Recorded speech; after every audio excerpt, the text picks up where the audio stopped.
I'm starving. Hear that, friends? It's the crows. A whole matter of them, crying for our spirits.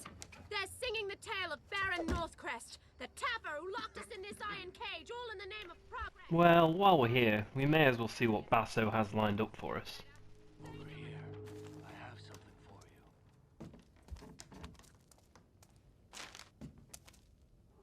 you. If you're looking for extra coin, I got some jobs you can help me with. Best contracts in the city.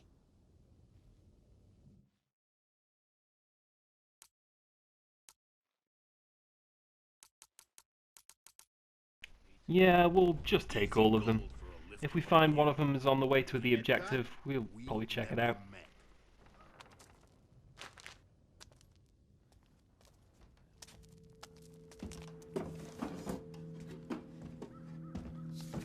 An old newspaper from a year ago, reporting on the disaster at the manor.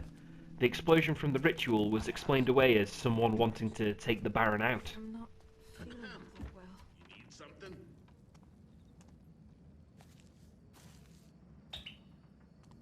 This guy here in the Flasher's coat is a merchant. Due to the rules of the playthrough, he won't be offering his usual services of upgrading armor and equipment, and instead he'll be selling the bare essentials, and at increased prices too, which makes finding as much loot as possible even more important.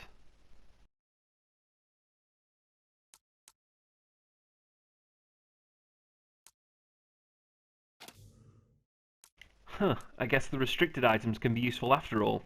We can sell them for some quick cash.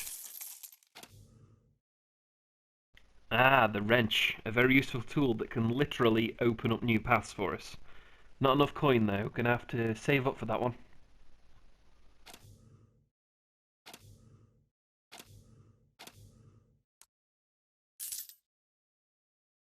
You know where to find me. Name's good as gold in these parts. Well, better than mud, at least. You'll love this.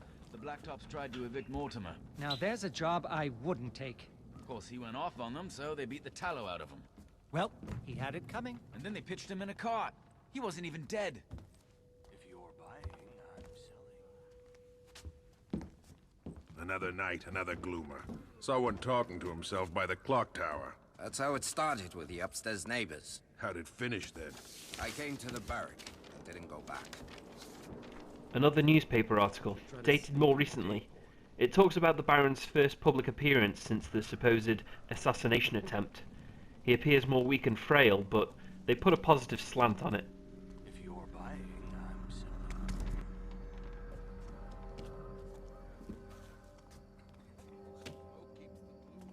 Yeah? And all those years breathing fumes in the works should keep our insides nicely proof. Coughed up some shit in my time. Remember old Tully kept a collection? Ah, that's not how it went. Quack was giving him 2 pennies each for a study. Tully really got hacking, he could make more than we were getting paid.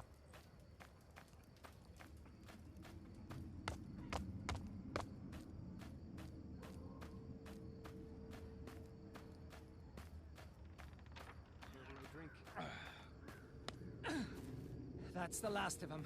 There'll be more tomorrow. I'm starting to think they're the lucky ones. Lucky, eh? Some of these gloomers bite off their tongues to make it stop. Some push in their eyes or their ears. Luck wants nothing to do with this city.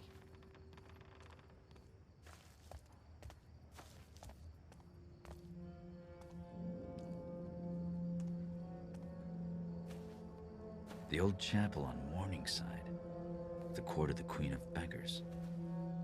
Hopefully this Queen of Beggars doesn't end up being an old silver-haired lady who speaks in riddles or some other massive cliché.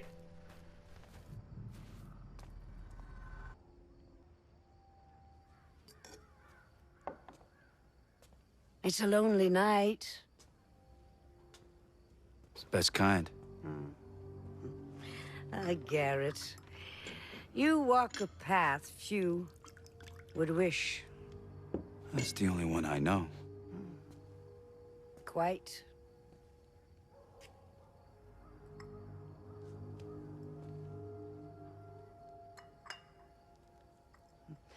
You know what they say about me?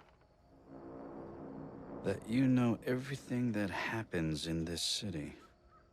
Not everything. Just the important things.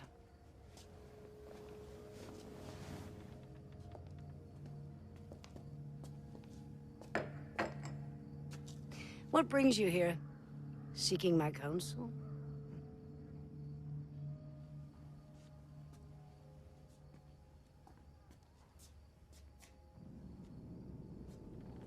A year ago, I was at the Northcrest Mansion. Something went wrong. What happened to me? What happened to Aaron? A year ago. Men who believed themselves to know best try to control something they didn't fully understand for their own ends. The balance has shifted. We can all feel it. That's your answer?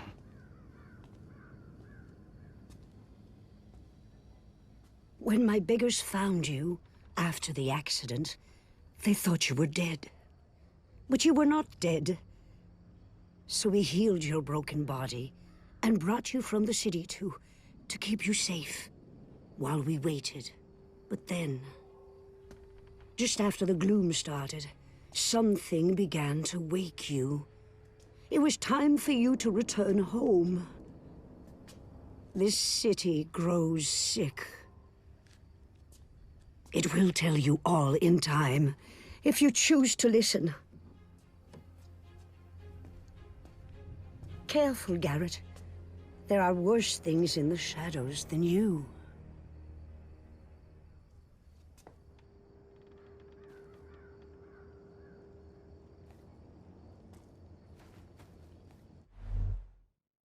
So Queenie here gives you the opportunity to develop your focus abilities if you give her some cash.